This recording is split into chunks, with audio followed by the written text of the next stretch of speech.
On this episode, we go to Conyers, Georgia and visit Costley Mill Park, right here on Georgia Eat, Explore, and More. And if you're new to our channel, subscribe and hit that bell icon so you can be notified when we upload a new video.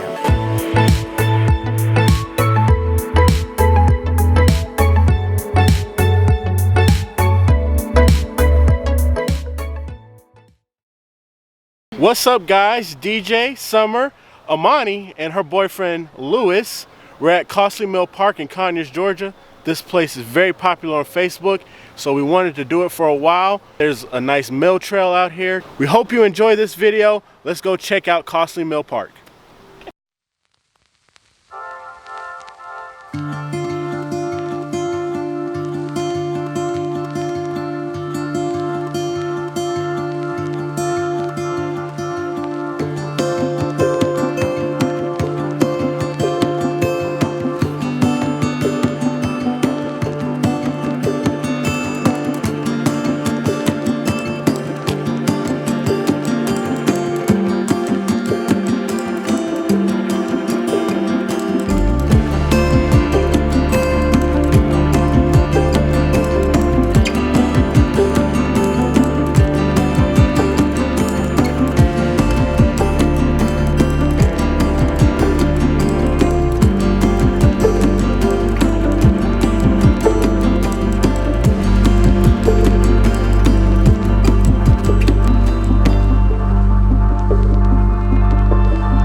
Alright guys, that was Costley Mill Park in Conyers, Georgia. This place has a really nice easy trail, and the payoff right behind us, the old mill, definitely lovely. You're going to love this park. Just a little bit of history before we go. This park, you know, of course they had a mill. This area was also had Cherokees in it, and then they had, you know, different settlers. So throughout the video, if you saw, we had a lot of old buildings. So this place is awesome. I think you're going to love it. It's free to get into. Shooting out here can be a little bit dicey, so, you know, just want to throw that out there. But yep, you guys are awesome. Like this video, please please subscribe, follow us on social medias, and if you have any suggestions, either comment below or hit us up in our social media accounts. Again, you guys are awesome. Bye. Bye. Bye. Please like and share our video and subscribe to our YouTube channel. Thanks for watching.